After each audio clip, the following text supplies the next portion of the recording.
Well, good morning, everybody. This is Joseph with Scenes from the Corner podcast. Just kind of wanted to give a little bit of perspective right now. You know, the big news right now is everything going on with the election. Last night, this is the day after that Biden and Harris have done their acceptance speech. That was last night. Again, just wanted to give a perspective on kind of where we are, kind of what our thinking should be. You know, I come from a perspective of trying to be,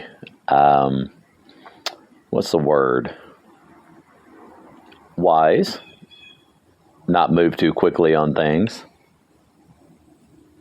when it comes to jumping to conclusions without evidence, those kinds of things.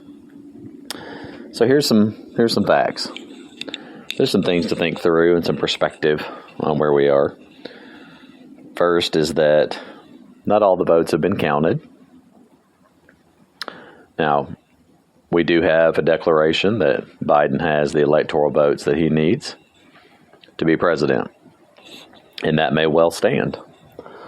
But we also have Trump on the other side, who has not conceded, and he has initiated various initiatives in the courts to look into what he sees as election fraud, voter suppression, things of that nature. So we'll see where all that shakes out. But I want to move us to a little higher perspective. I want to move beyond Biden, move beyond Trump. Now, I'm very understanding right now that people have different emotional responses. Some are happy. Some are sad. Some are angry. Some are joyful. Well, I'm measured. That's what I'm doing right now. Things are not settled yet. Things are not clear yet. And so I want to be measured. And I want to encourage us towards that, to be more measured in our thinking, to watch as things continue to unfold, and to even be prayerful and mindful. Because there's a bigger perspective. There's something bigger going on than a man being in the Oval Office, or an election, or even what's going on in a nation or the world. There's a perspective that's far greater. That's God's perspective. He's looking down on what's going on in our country, specifically in regards to the election and who's in the White House. And he has a very keen interest. He has a very deliberate thought process. He, too, has an emotional and mental response. But there's something that's even more astounding. He has a plan, and he has a will.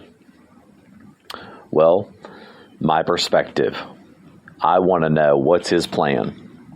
What is his will? That's what I'm after. Now, obviously, that comes from my belief system. I come from a Christian biblical worldview. I'm a man that believes it's God's will that all children that are conceived in the womb would see life. In other words, I'm a man who believes that abortion is murder.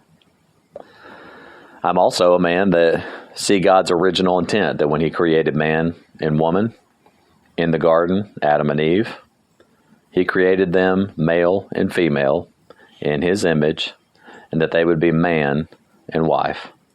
And so I have the biblical view of marriage, that marriage is between a man and a woman. So these are things that have been politicized in our culture.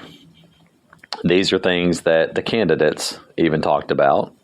But again, I'm trying to take our perspective above the candidates, above their political persuasions and understandings, and move them to where the Father's heart and mind is in heaven. I'm looking at God, looking from his perspective at 30,000, say from 30,000 feet.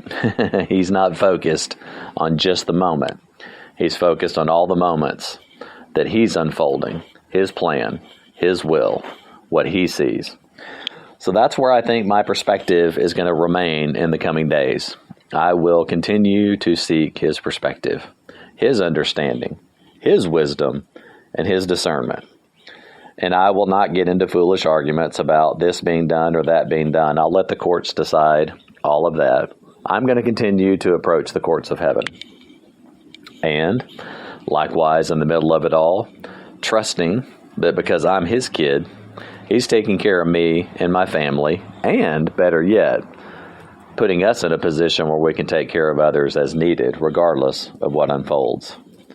So here's what I want to encourage you to do. It's time to continue to be prayerful and mindful of God's perspective. Look at what he's looking at, not just from our human eyes and human understanding, because we have limited sight distance and limited hearing. So what's God saying? What's God doing? And you know what? I still want to encourage you. This is a homestead podcast, to get out and dig in the dirt. It's time to plant something. You still got time to put some beets in the ground, to put some brassicas like broccoli or cauliflower in the ground. You still got time to plant maybe some carrots before the first hard frost, depending if you're in the south or what zone you're in. But you can also grow some herbs in a pot inside your kitchen in a sunny windowsill if you're in a place where it's already starting to get really cold. Get your hands in the dirt, get your mind on the land, and stay grounded in the middle of all the goofiness that's been this election. And let's just see what unfolds in the coming days from God's perspective. And having his perspective, will have his joy, his peace, and his wisdom to know how to navigate the coming days. Well, I hope you guys are encouraged in this. Be blessed. Be strengthened. I really want to encourage you to begin to look deeper. Don't just stay up on the surface. Don't just listen to the news, but really look deeper as to what's going on, because God will show you. If you would, hey, follow us on Instagram, instagram.com/cartwright_corner. You can also find us on YouTube at Cartwright Corner. Just do a search. If you guys would do that, that'd be great. Again, I pray that you're encouraged, pray that you'll be blessed, and we'll talk to you soon. This is Joseph from Cartwright Corner with Scenes from a Corner, signing off for now.